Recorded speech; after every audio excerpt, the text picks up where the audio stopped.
Ini adalah sebuah kisah yang tidak disangka, tapi inilah negeri kita, polisi yang memeras rakyat kecil. Pagi itu, suasana desa masih sepi. Kabut tipis menyelimuti jalan tanah yang membelah ladang dan sawah. Seorang polisi berjalan perlahan menyusuri jalan desa. Seragamnya rapi, wajahnya serius, matanya awas memperhatikan sekitar. Ia sedang melakukan patroli rutin, memastikan keadaan desa aman dan tertib. Suara burung berkikau mengiringi langkah kakinya. Angin pagi mengibaskan ujung topinya. Ia menoleh ke kiri dan kanan, memperhatikan setiap sudut, setiap gerak-gerik yang tampak di kejauhan. Tiba-tiba, dari kejauhan, ia melihat sosok seorang laki-laki berjalan membawa sesuatu.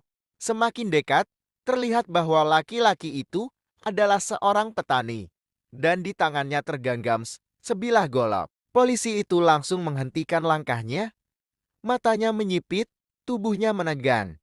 Ia menaruh curiga. Dalam pikirannya muncul dugaan. Apakah laki-laki itu hendak melakukan kejahatan? Ia mengambil langkah cepat, mendekat perlahan, bersiap menghadapi segala kemungkinan. Polisi itu terus melangkah maju. Matanya tak lepas dari sosok petani yang kini hanya berjarak sekitar 10 meter darinya. Langkah si petani terlihat biasa saja tenang, tanpa rasa terburu-buru. Di bahunya tergantung tas karung kecil dan di tangan kanannya tergenggam sebuah golok yang tampak tajam dan sudah terpakai lama. Detak jantung polisi itu mulai meningkat. Ia tidak mengenal petani itu. Wajah asing di desa kecil seperti ini selalu mengundang tanda tanya. Terlebih lagi, membawa golok di tempat umum adalah hal yang bisa memicu kekhawatiran. Apalagi di tangan orang yang tidak jelas tujuannya. Pagi, Pak, mau kemana? Tanya polisi itu dengan nada hati-hati tapi tegas. Petani itu menghentikan langkah.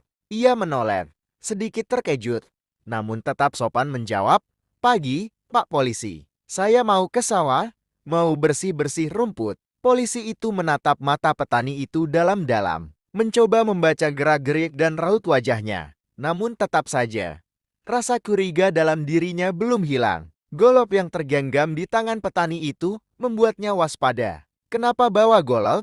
Tahu tidak itu bisa berbahaya. Tanya polisi itu lagi, kali ini dengan nada lebih tajam. Petani itu terlihat bingung. Ia menunduk sebentar, lalu menjawab, "Saya pakai buat motong rumput dan ranting. Pak, memang tiap hari saya bawa, sejak dulu." Namun, dalam kepala sang polisi, berbagai pikiran mulai berkecamuk. Ia berpikir tentang kemungkinan buruk pembegalan, penyerangan, atau kejahatan lainnya. Ia pun mulai menaruh tangannya di pinggang, dekat borgol yang tergantung. Tetap saja tidak bisa begitu. "Kamu harus ikut saya ke pos dulu. Saya curiga dengan niatmu," ucap polisi itu sambil melangkah lebih dekat. Petani itu langsung menunjukkan gelagat tidak setuju. Wajahnya berubah serius. "Saya ini cuma mau kerja, Pak.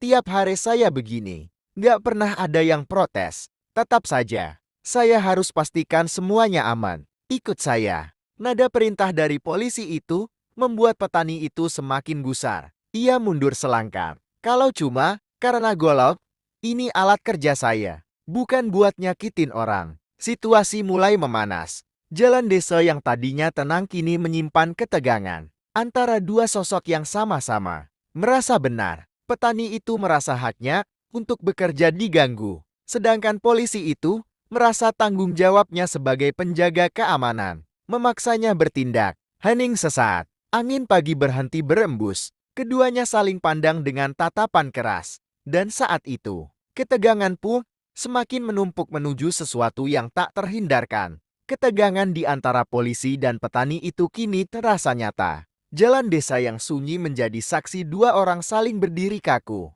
diliputi curiga dan amarah yang mulai membara. Petani itu menggenggam goloknya lebih erat. Bukan dalam posisi menyerang, tetapi jelas menunjukkan bahwa ia tidak ingin ditangkap begitu saja. "Letakkan golok itu sekarang juga," perintah polisi sambil bersiap mengambil tindakan. Suaranya mengeras, tegas, dan penuh tekanan. Petani itu tidak menurut. Ia masih berdiri di tempatnya, wajahnya keras, matanya menatap tajam. "Saya tidak salah, Pak.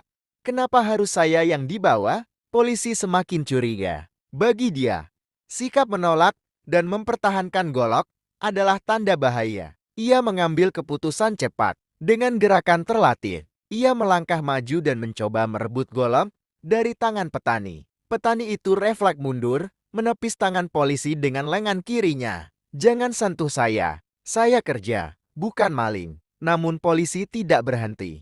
Ia langsung menangkap lengan petani dan mencoba memelintirnya untuk menjatuhkan senjata. Golok itu nyaris terlepas, tetapi petani itu melawan.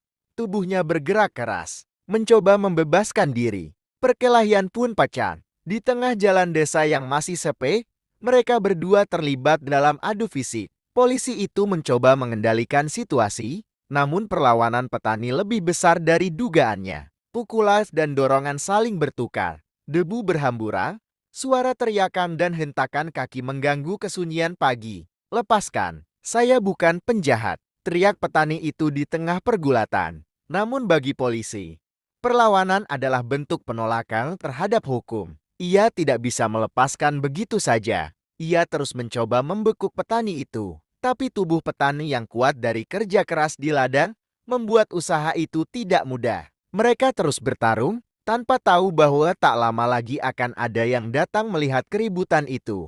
Pergulatan di jalan desa itu semakin sengit. Petani itu terus berusaha melepaskan diri, sementara polisi tetap berkeras ingin menangkapnya.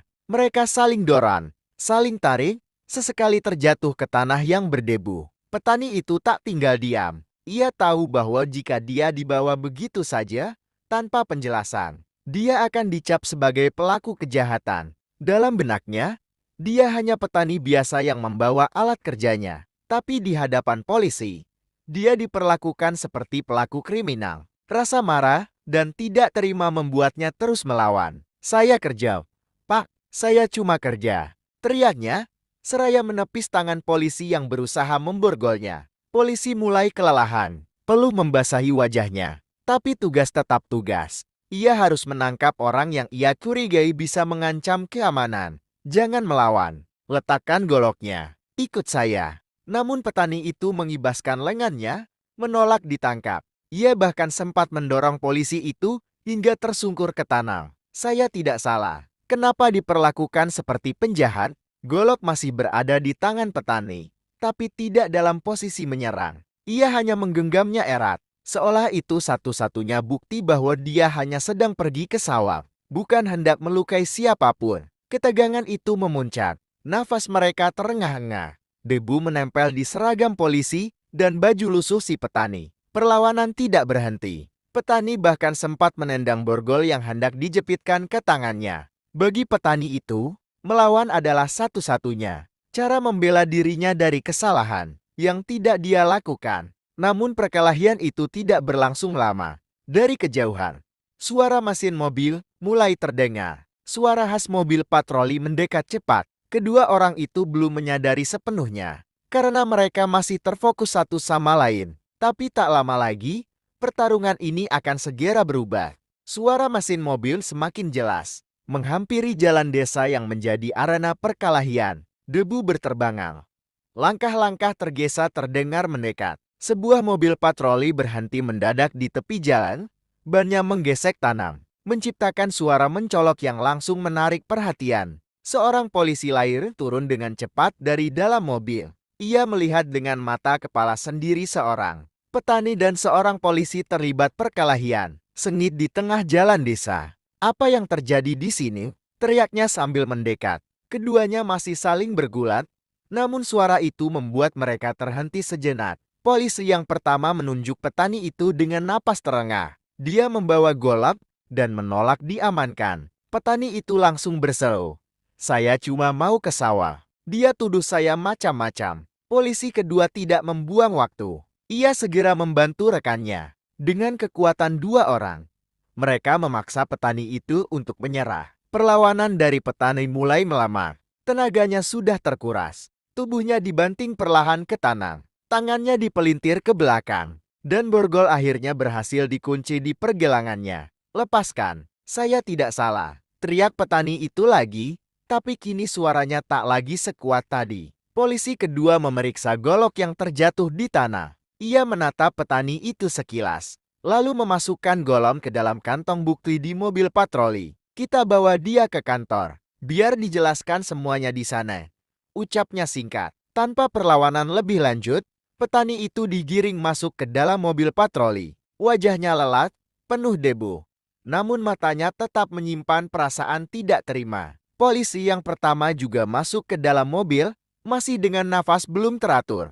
Jalan desa kembali sepi, hanya menyisakan jejak perkelahian dan golok yang sempat membuat salah paham besar. Mobil patroli pun melaju perlahan, meninggalkan tempat kejadian menuju kantor polisi, tempat di mana kebenaran akan mulai terungkap. Mobil patroli itu melaju pelan di jalanan desa yang sempit dan berdebu. Di dalamnya, suasana sunyi namun tegang. Petani itu duduk di kursi belakang dengan tangan terborgol. Pandangannya menatap lurus ke depan, penuh kekecewaan dan kebingungan. Di kursi depan, dua polisi duduk diam. Polisi pertama masih memegang lengan kirinya yang memar karena sempat terkena dorongan keras. Polisi kedua memegang kemude, sesekali melirik ke kaca spion, memperhatikan wajah petani di belakang. Tak ada kata yang diucapkan sepanjang perjalanan. Semua diam dengan pikirannya masing-masing. Setibanya di kantor polisi, mobil patroli berhenti di halaman depan. Petani itu digiring turun dan dibawa masuk ke dalam ruangan pemeriksaan.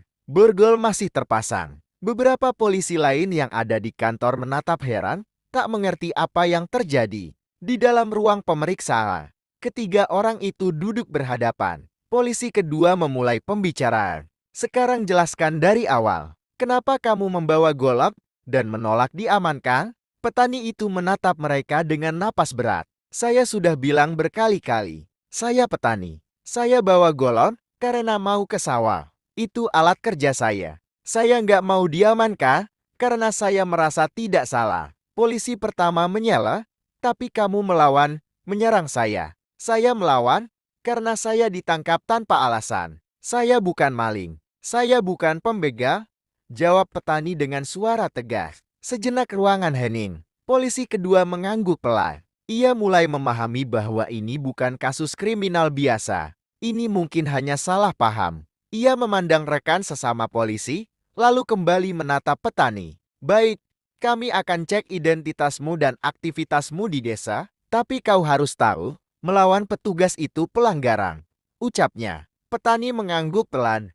Wajahnya mulai tenang. Saya minta maaf kalau saya keras tadi, tapi saya benar-benar tidak ada niat jahat. Mereka bertiga terdiam. Ketegangan perlahan mencair. Ruang yang tadi panas kini mulai dingin. Pembicaraan ini akan menjadi awal penyelesaian. Namun, masih ada satu tahap lagi. Penyelesaian secara adil dan permintaan maaf yang harus keluar dari kedua belah pihak. Setelah pembicaraan awal di ruang pemeriksaan, suasana di kantor polisi menjadi lebih tenang. Namun prosedur tetap harus dijalankan. Petani itu diproses sesuai aturan. Identitasnya dicatat, kejadian di jalan desa dibuatkan laporan. Golok yang ia bawa diamankan sebagai barang bukti. Polisi pertama, yang sempat bergulat dengannya, duduk diam sambil memegangi lengan yang memar. Ia masih terlihat kesal, tapi tak lagi berbicara. Polisi kedua bertugas sebagai penengah. Ia mengatur agar proses berlangsung adil. Setelah semua data dicocokkan dan tidak ditemukan catatan pelanggaran atau niat jahat dari petani, ia mengangguk pelan. Kami sudah periksa. Petani ini memang warga sini. Dia tiap hari ke sawah dan memang membawa golok untuk bekerja. Tidak ada indikasi kriminal. Polisi pertama menoleh perlahan, menatap petani itu. Di matanya masih ada bekas emosi, tapi juga mulai terlihat keraguan. Ia akhirnya berkata, saya cuma ingin jaga keamanan. Kalau saya salah paham, saya minta maaf. Petani itu terdiam beberapa saat. Ia menarik napas dalam, lalu mengangguk. Saya juga minta maaf. Pak, saya terlalu keras tadi. Saya takut karena saya merasa tidak salah. Polisi kedua memandangi keduanya, lalu berdiri.